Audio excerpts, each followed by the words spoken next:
नमस्ते बाल मित्रों। आज हम कक्षा 3 पाठ है 3। हम पाठ 2 भी सीख गए।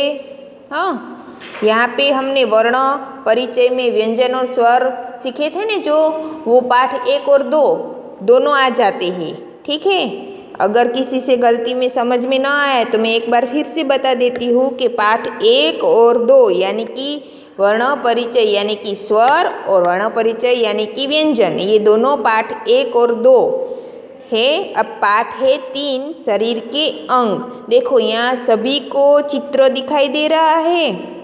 अब देखो इस चित्र में क्या है, शरीर के अंग यानी कि अपना शरीरना भाग। આપણા શરીરમાં ઘણા બધા ભાગો છે જે આપણે બાહ્ય રીતે પણ જોઈ શકીએ છીએ, પણ આંતરિક ભાગોને આપણે જોઈ શકતા નથી। હવે જુઓ, શરીરના ભાગો છે એને કયા ભાગને શું કહેવાય એ તમને બધાને ખબર છે? તો આપણે આજે એ ભાગને આપણે શું કહીએ છીએ, હિન્દીમાં શું કહેવાય, ગુજરાતીમાં શું કહેવાય એ આપણે સમજીશું। देखो यहाँ पे पहले तो ये चित्र है, इसमें बहुत सारे अंगों के नाम दिए गए हैं कि नहीं। तो पहले हम शुरू कहाँ से करेंगे? सिर से। देखो यहाँ पे सिर है, सिर एटले के माथू। हाँ, सिर एटले के माथू। अब माथा में बीजू शू होय? तो वाળ, એને શું કહેવાય? વાળ। हिंदी में उसको बोलते हैं बाल। अब सिर के बाद आता है कान। कान यानी कि उसको हिंदी में भी कान ही बोलते हैं। और फिर है मुँह। मुँह के ऊपर क्या आता है? अब देखो मुँह यानी कि मोढू, अँ कीधुं छे। हाँ, पण आपणो आखो फेस छे ने एने पण आपणे मोढू बोलीए ने आपणे। हाँ, हवे ए आपणा फेसनी उपर पहले तो अँ कने बेसू छे, नानी नानी मजानी सरस मजानी बे आँखों होय ने, तो उसको बोलते आँख। फिर 2 आँखों के बीच में क्या है? नाक। और नाक के नीचे क्या आता है? मुँह, जिससे हम खाना खाते हैं। खाते हो कि नहीं? तो यहाँ पे उसको बोलते हैं मुँह। और नाक से हम क्या लेते हैं? श्वास लेते हैं। क्या क्या लेते हैं? श्वास। और आँख से हम देख सकते हैं। देखो, कान से हम सुन सकते हैं। तो ये सारा इतने ही अंग किस में आया? ये हमारे फेस के ऊपर। जैसे कि हमारे बाल है जो काले काले होते हैं, फिर आँख है जिससे हम देख सकते हैं, अच्छी अच्छी चीज़ें सब हमें देखने को मिलता है ने। और कान है जिससे हम सब सुन सकते हैं। और नाक से हम श्वास लेते हैं, अच्छी अच्छी स्मेल सूंघते हैं, यानी कि हम એટલે કે આપણે એનાથી સૂંઘી શકીએ છીએ બધું ફૂલની ને બધી સુગંધ હોય, સરસ મજાની વાનગીઓની ને સુગંધ આપણે મજા સરસ તરત આવી જાય ને, તો આપણે એ કેનાથી સૂંઘીએ છીએ? નાક દ્વારા।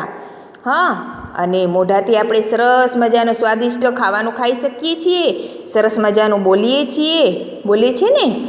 તો આ આપણા फेस पर आवेला अंगो छे। हाँ, हवे एना पछी नीचे छे गर्दन, एटले आपणे जेने गळुं कहीए छीए अने उसको बोलते हैं हिंदी में गला। हाँ, अब आता है गले के बाद कंधा एटले के खंभो। अने एना पछी छे छाती एटले सीना। सीने के बाद है 2 हाथ दिए गए हैं। अब देखो 2 हाथ में है, उसमें हाथ में पहले शुरू करे तो पहले कंधे से लेकर कोहनी। कोहनी एटले के कोणी, अने आ जे कोणी अने आंगळानी वच्चे जे हथेळीनी वच्चे होय ने एने हाथ कहेवाय।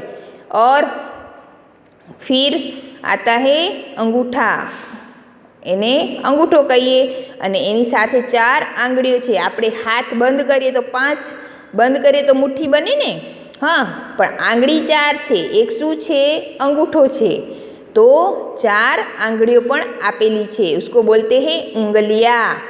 अब उसके साथ उंगलियों के साथ यहाँ पे ये हथेली और एक अंगूठा और 4 उंगलियां, यानी कि ऐसे पूरा हाथ का भाग है, मगर इससे पहले कलाई आती है। क्या आती है? कलाई એટલે કે કાંડું છે એ હાથથી જોડેલું હોય ને, તો આવી રીતના આ આખો એક હાથનો પણ તમને અહીંયા આપી દીધો છે.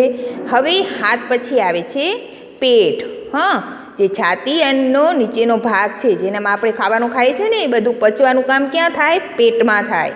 તો આપણે જો બરાબર ચાવીને ન ખાઈએ તો આપણે શું થાય? પેટ દુખે ને. તો એ પેટ ક્યાં આવેલું છે? છાતીની નીચે. પછી એનો કમરનો ભાગ આવેલો છે. આવી રીતના પછી શું? બે પગ આપેલા છે, અને એનામાં પહેલે શું છે? ઘૂંટણા એટલે કે ઘૂંટણ, અને પછી પેર એટલે પગ, અને પગમાં શું હોય? એંડી. જેમ અહીંયા કાંડું આપેલું હોય ને હાથમાં, એમ પગમાં એંડી આપેલી હોય છે, અને એની સાથે 5 આંગળા પણ હોય છે. અને આને એંડી છે એ 5 આંગળા આપણે જેમ અહીંયા હથેળી છે એમ એંડી કહેવાય. વચ્ચેનો ભાગ હોય ને પગનો, એનામાં પણ એના ઉપર એ ટખણા એટલે કે ઘૂંટી. કલાઈ જેમ હાથની હોય છે એમ અહીંયા કને ટખના હોય છે, એને ઘૂંટી પણ કહેવાય છે. જો હવે આ જ અંગો છે એ એક એક અંગ કરીને આપણે જોવું હોય તો સરસ મજાની રીતે હું તમને બતાવું, કે તમને સરસ મજાની રીતે પણ જોઈ શકશો. આ છોકરાનું ચિત્ર છે ને, એવી જ રીતના અહીંયા પણ એક છોકરાનું ચિત્ર આપેલું છે. હવે જો મેં તમને આ બધાનો પરિચય કરાવ્યો, એવી રીતના આમાં પણ એક છોકરાનું ચિત્ર જ છે. તો અહીંયા કને પણ સરસ મજાનું ચિત્ર દેખાય છે. એના શરીરના અંગોના ભાગ પણ દેખાય છે. તો જો અહીંયા ખાલી મોઢાના ભાગ ઉપર જ કેટલા બધા એના અંગોનો આપેલા છે ને, જેમ કે વાળ, કપાળ, જેમ મેં કીધું ને માથું, પછી નાક, મોઢામાં શું હોય? દાંત હોય, જીભ હોય, એના હોઠ હોય, નળી, ગરદન, કાન, આંખ, આ બધા શું છે? આપણા ખાલી મોઢા પર આવેલા ખાલી અંગો છે.